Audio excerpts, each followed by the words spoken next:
ادھر D D C ممبران، چیئرمینوں، نائب چیئرمینوں کے مابین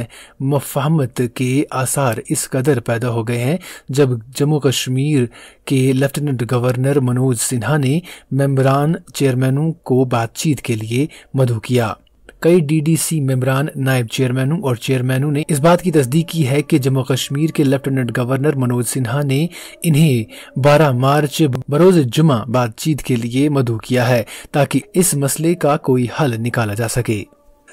فوج کے ایک سابق retired officer major general Yashpal Singh Mor نے فوج کو جموں کشمیر میں محاصروں اور تلاشی کارروائی آپریشنوں سے گریز کرنے کا مشورہ دیتے ہوئے کہا ہے کہ خفیہ اداروں کی مصدقہ اطلاعات کی بنا پر ہی عسکریت پسندوں کے خلاف کامیاب کارروائیاں عمل میں لائی جا سکتی ہیں۔ انہوں نے کہا ہے کہ ایسے محاصروں سے گریز کرنا چاہیے جن کے مثبت نتائج برآمد ہو سکتے ہیں اور لوگوں کو مشکلات کا سامنا کرنا پڑے۔ سابق میجر جنرل نے ٹویٹ کرتے ہوئے کہا کہ عسکریت پسندوں کے خلاف کارروائیاں خفیہ اداروں کی اطلاعات کی بنا پر ہی عمل میں لائی جانی چاہیے تاکہ ان سے مثبت نتائج برآمد ہونے کے امکانات کم ہوں۔ جموں کشمیر انتظامیہ نے مرکزی زیر انتظام علاقے میں شراب کی خرید و فروخت کو قانونی جوازیت دینے کے لیے باضابطہ طور پر اقدامات اٹھانے کا من بنا لیا ہے اور وادی کشمیر میں شراب فروخت کرنے کے لیے سرکار 200 کے قریب لائسنس اجرا کرنے جا رہی ہے۔ شہر سری نگر میں مزید 40 کے قریب لائسنس اجرا کی جا رہی ہیں۔ اگرچہ لائسنس اجرا کرنے کے لیے حتمی تاریخ مقرر نہیں کی گئی ہے، تاہم سرکار نے لائسنس اجرا کرنے کے لیے باضابطہ طور پر گائیڈ لائنز واضح کر دی ہیں۔ شراب کی خرید و فروخت کے سلسلے میں ڈومیسائل سرٹیفکیٹ کو لازمی قرار دیا گیا ہے اور ڈومیسائل سرٹیفکیٹ کے بغیر لائسنس اجرا نہیں کی جائے گی۔ سرکار کے مطابق وادی کشمیر میں 100 کے قریب مزید لائسنس اجرا کی جا رہی ہیں، جن میں 40 کے قریب لائسنس گرمائی راجدھانی سری نگر کے لیے اجرا کی جا رہی ہیں۔ جموں کشمیر میں شراب کی خرید و فروخت پر اگرچہ کئی مذہبی تنظیموں کی جانب سے پابندی عائد کر دینے کا مطالبہ کیا جا رہا ہے، تاہم سرکاری دلیل ہے کہ سیاحت کو فروخت دینے کے لیے قانونی طور پر شراب فروخت کرنا انتہائی لازمی ہے۔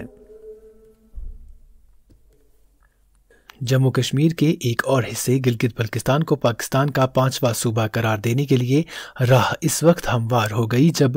گلگت بلتستان اسمبلی نے متفقہ طور پر ایک قرارداد پاس کی جس میں گلگت بلتستان کو پاکستان کا 5واں صوبہ قرار دینے کا مطالبہ کیا گیا۔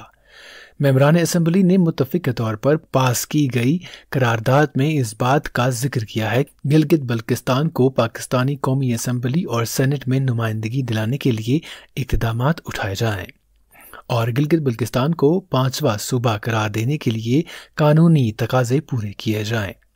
پاکستان کی وفاقی حکومت کی ایک سینئر وزیر نے اس بات کی تصدیق کی ہے کہ گلگت بلتستان اسمبلی کی جانب سے متفقہ طور پر قرارداد پاس کی گئی ہے جس میں انہوں نے گلگت بلتستان کو 5واں صوبہ قرار دینے، سینٹ اور قومی اسمبلی میں نمائندگی دینے کا مطالبہ کیا ہے۔ پاکستانی وفاقی وزراء نے کہا ہے کہ گلگت بلتستان اسمبلی کی جانب سے پاس کی گئی قرارداد کا جائزہ لیا جائے گا اور جو بھی مناسب کارروائی عمل میں لانی ہوگی قانون کے مطابق عمل میں لائی جائے گی۔ ادھر گلگت بلتستان اسمبلی کی جانب سے پاس کی گئی قرارداد کے بارے میں فی الحال بھارت کے وزیر داخلہ کی جانب سے کوئی بھی بیان سامنے نہیں آیا ہے۔ کرونا وائرس کی وبائی بیماری کے جموں کشمیر میں ایک دفعہ پھر تیور سخت ہونے پر ماہرین حفظان صحت نے سخت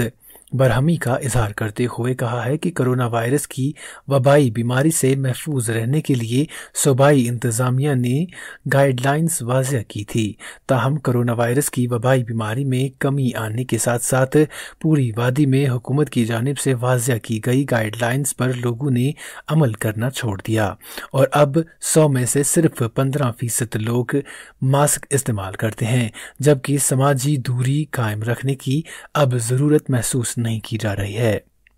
ماہرین کے مطابق صورتحال جہاں دن بدن بد سے بدترین ہوتی جا رہی ہے، متاثرین افراد کی تعداد میں ہر دن اضافہ ہو رہا ہے، وہیں سرکاری اور پرائیویٹ اداروں میں بھی گائیڈ لائنز کو اپنانے کی ضرورت محسوس نہیں کی جا رہی ہے۔ ماہرین کے مطابق سرکاری دفاتر میں میٹنگوں کا بڑے پیمانے پر اہتمام ہو رہا ہے اور ان میٹنگوں کے دوران سوشل ڈسٹینسنگ قائم رکھنے، ماسک پہننے کی طرف کوئی بھی توجہ نہیں دی جا رہی ہے۔